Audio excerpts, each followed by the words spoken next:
प्रिय दर्शकों नमस्कार। आज मैं आपको विवाह प्रकरण का एक अति महत्वपूर्ण हिस्सा लगन पत्रिका किस प्रकार से लिखी जाती है इसी के बारे में बताने वाला हूं। प्रिय दर्शकों, इससे पहले मैंने विवाह की पीली चिट्ठी किस प्रकार से लिखी जाती है, भरी जाती है, उसके बारे में आपको बताया है। तो ये आप लोगों की मांग थी कि हमें विवाह की पीली चिट्ठी एवं लगन पत्रिका किस प्रकार से लिखते हैं इसके बारे में हमें बताएं। तो आपकी डिमांड के अनुसार, आपकी मांग के अनुसार ये कार्यक्रम मैं आज आपके लिए लेकर के आया हूं। मैं आपको बताऊंगा कि लगन पत्रिका किस प्रकार से लिखी जाती है और किन किन बातों का ध्यान हमें लगन पत्रिका भरते हुए रखना चाहिए और किस प्रकार की गलतियां लगन पत्रिका भरते समय हो जाती हैं। तो प्रिय दर्शकों, ज़्यादा समय न लगाते हुए आज के कार्यक्रम को शुरू करते हैं। आप स्क्रीन पर देख रहे हैं एक लगन पत्रिका को, शुभ विवाह लगन पत्रिका। श्री गणेशाय नमः है। इसके नीचे एक दो श्लोक लिखा है, अति सुंदर श्लोक। आइए इसको देख लेते हैं। ओम यम ब्रह्म वेदांत विदो वदन्ति परम प्रधानम पुरुषम तथान्ये विश्वोद्गते कारणमीश्वरं वा तस्मै नमो विघ्न विनाशनाय जननी जन्म सौख्यानां वर्धनी कुल संपदां पदवी पूर्व पुण्यानां लिख्यते लगन पत्रिका।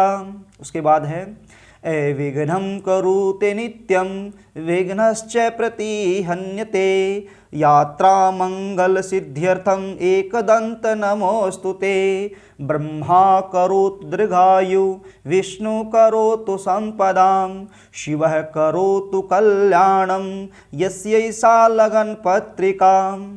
अथ शुभ संवत्सरे अस्मिन् श्रीमन् नृपतिवीर विक्रमादित्य राजे श्री संवत्स 2078। प्रिय दर्शकों, ये जो लगन पत्रिका है ये 4 मार्च 2022 का जो अनबुझ साहा फुलहरा दूज का जो मुहूर्त बनता है उसी मुहूर्त के अनुसार ये लिखी गई है। तो जो श्री संवत है वो 2078 चला हुआ है, तो जो संख्या है वही आपने यहाँ पर लिखनी। तत्तर शालिवाहनस्य शाक, ये पंचांग में आपको बड़ी आसानी से मिल जाएगा। जो शाक है 1943। तत्तर महामांगल्य मासानाम मासो उत्मे, उस समय कौन सा मास है तो फाल्गुन मास आपने लिखना है। मासे उत्मे मासे शुभे शुक्ल पक्षे, कौन सा पक्ष है जो आपका मुहूर्त बन रहा है, उस समय क्या पंचांग है उसी की यहाँ पर हमें डिटेल भरनी होती है।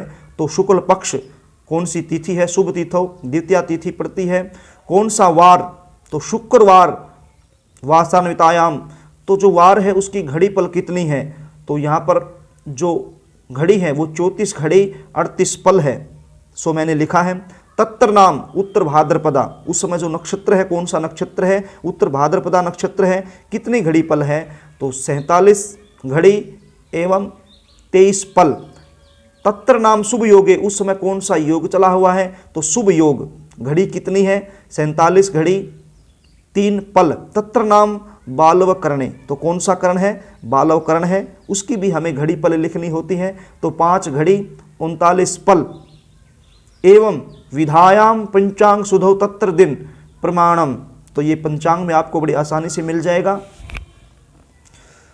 कि उस दिन जो दिन प्रमाण है कितना है। तो मैंने यहाँ पर लिखा है 28 घड़ी 43 पल। तत्र रात्रि प्रमाण, तो यहाँ पर जो रात्रि प्रमाण है ये आपने निकालना होता है। टोटल 60 घड़ी होता है, तो इसमें से आप जो दिनमान है उसको यदि माइनस कर देंगे तो आपका रात्रि प्रमाण आसानी से निकल आएगा। तो यहाँ पर रात्रि प्रमाण जो है 31 घड़ी 17 पल अहोरात्र प्रमाण ये निकला है। तो सो मैंने लिखा है अर्क गंतांश, अर्थात जो सूर्य का अंश है वो कितना अंश बीत चुका है और कितना शेष बचा हुआ है। अब कुल 30 अंश होता है, आपने देख लेना है उस समय सूर्य कितने अंश बीत चुका है। तो 19 अंश सूर्य बीत चुका है, तो 30 में से 19 माइनस करेंगे तो शेष कितना 11, तो 11 शेषांश। तदानुसार तारीख, तो जो इस तिथि को अंग्रेजी महीने की जो तारीख पड़ती है वही हमने लिखनी है। तो इस दिन जो तारीख है 4 तारीख मार्च का महीना, तीसरा महीना, सन 2022 ईस्वी, तत्तर श्री सूर्योदयष्टम, जो इष्ट काल है, जिस समय हमने विवाह संपन्न करना है, विवाह के जो फेरे हैं, विवाह का जो मुहूर्त निकला है, उस समय जो इष्ट काल है वो क्या बनता है। इष्ट काल हम कैसे निकालते हैं, जिस समय का मुहूर्त है उस समय में से जो सूर्य उदय का समय है वो हमें घटा देना है और उसको 2.5 से गुना कर देना है। इस प्रकार से आप आसानी से इष्ट काल निकाल सकते हैं। ए तत्समय सिंह, तो उस समय जो लगन है, जो फेरों का लगन है, जिस समय हमें विवाह करवाना है, उसको कौन सा लगन है, तो सिंह लगन बनता है। लग्नोदय, दिनगत घड़ी, तो वो दिन में है या रात में, जो आपकी शादी है वो दिन में हो रही है या फिर रात में हो रही है। तो यहाँ पर मैंने दिन का मुहूर्त निकाला है, तो यहाँ पर मैंने घड़ी पल की बजाय घंटे मिनट में इसको लिया है। तो ये जो लगन है ये दिन में 4:47 से 7:03 तक रहेगा। आगे लिखा है समस्त रात्रिगत, मैंने यहाँ पर क्रॉस का निशान लगा दिया है क्योंकि हमारा मुहूर्त दिन का है, तो हम दिन वाले समय में लिखेंगे। यदि आपका मुहूर्त रात में बनता है तो फिर आप समस्त रात्रिगत यहाँ पर टिक मार्क कीजिए और घड़ी पल या फिर घंटे मिनट आप यहाँ पर भर सकते हैं। वर नाम चिरंजीव, अब वर का जो नाम है वो रवि नाम हमने यहाँ पर उदाहरण के लिए लिया है, कोई भी हो सकता है। तस्य राशि, अब रवि की जो राशि बनती है वो तुला राशि बनती है। सूर्य बल, चंद्र बल हमें देखना होता है, तो सूर्य बल के बारे में मैं पहले भी आपको बता चुका हूँ। जो तुला राशि है ये देखना कि उस राशि से सूर्य कौन सी राशि में गोचर कर रहा है। इस समय कुंभ राशि में सूर्य गोचर कर रहा है, तो तुला से जब हम कुंभ तक जाएंगे तो 5वें नंबर पर पड़ेगा, तो इसलिए सूर्य बल 5। चंद्र इस समय मीन राशि में गोचर कर रहा है, तो चंद्र बल 6। कन्या नाम सौभाग्यवती रेखा, तो जो कन्या का नाम है वो क्या है, रेखा नाम हमने उदाहरण के लिए लिया है। तस्य राशि, इसकी राशि तुला होती है। गुरु बलम, अब गुरु इस समय कुंभ राशि में ही गोचर कर रहे हैं, तो तुला से जब हम कुंभ तक जाएंगे तो 5 ही होगा, तो गुरु बल भी यहाँ पर 5 हो जाता है। चंद्र बल 6 हो जाता है। रवि बलम, रवि बल भी 5 ही होता है। तो त्रिबलम, जो तीनों का बल है वो मिलाकर के हमने लिखना है। 5 और 6 11 और 5 16, तो त्रिबलम 16 हमने लिख दिया है। सहा शुद्धो लतादि 10 दोष रहितम पाणी ग्रहणम शुभम अथ विवाह लगन कुंडलियम। देखिए आप देख रहे हैं वन के बाण तेल एवं कन्या के बाण तेल। तो एक बात का हमेशा ध्यान रखना है, जो वर के बाण तेल होते हैं वो कन्या से हमेशा 2 अधिक होते हैं। तो जो तुला राशि है उसमें कन्या बाण यदि आप देखोगे तो 7 बाण तेल बनते हैं जो हमने लिखा है, और वर के हमने 9 लिख दिया है। अथय विवाह लगन कुंडलियम। अब कुछ विद्वान यहाँ पर गलती कर देते हैं, यहाँ पर जो विवाह लगन कुंडलियम, जिस समय फेरों का लगन होता है वही लगन हमने डालना होता है। कुछ लोग यहाँ पर जो वर होता है उसकी राशि के अनुसार इस कुंडली को भर देते हैं। यहाँ पर हमने जो लगन, जिस समय हमें विवाह संपन्न करवाना है, जिस समय फेरों का मुहूर्त है, वही लगन यहाँ पर हमने डालना है, और उस समय कौन सा ग्रह कौन सी राशि में गोचर कर रहा है उस हिसाब से हमने इस कुंडली को भर देना है। तो प्रिय दर्शकों, आगे आप देख रहे हैं ओम सिद्ध श्री सर्वोपरि विराजमान सकल गुण निधान गंगा जल निर्मल यमुना जल शीतल पावन पवित्र शुभ चरित्र षटकर्म सावधान श्री शुभ स्थान। तो यहाँ पर हमने वर पक्ष एवं कन्या पक्ष दोनों के नाम लिखने होते हैं। यहाँ पर 2 हिस्से होते हैं, ऊपर वाले हिस्से में हमें वर पक्ष के नाम लिखने होते हैं, नीचे वाले में कन्या पक्ष के। अर्थात जहां वर पक्ष का जो निवास स्थान है उस स्थान का नाम हमने लिखना है। उदाहरण के लिए हमने दिल्ली ले लिया है। धर्ममूर्ति धर्मावतार श्रीमान, यहाँ पर लड़के के दादा का नाम लिख सकते हैं, दादा के भाई का नाम लिख सकते हैं यदि वो जीवित हैं तो। एक बात का हमेशा ध्यान रखना है, यहाँ पर जो नाम लिखने होते हैं वो जीवित होने चाहिए, उनका स्वर्गवास नहीं होना चाहिए।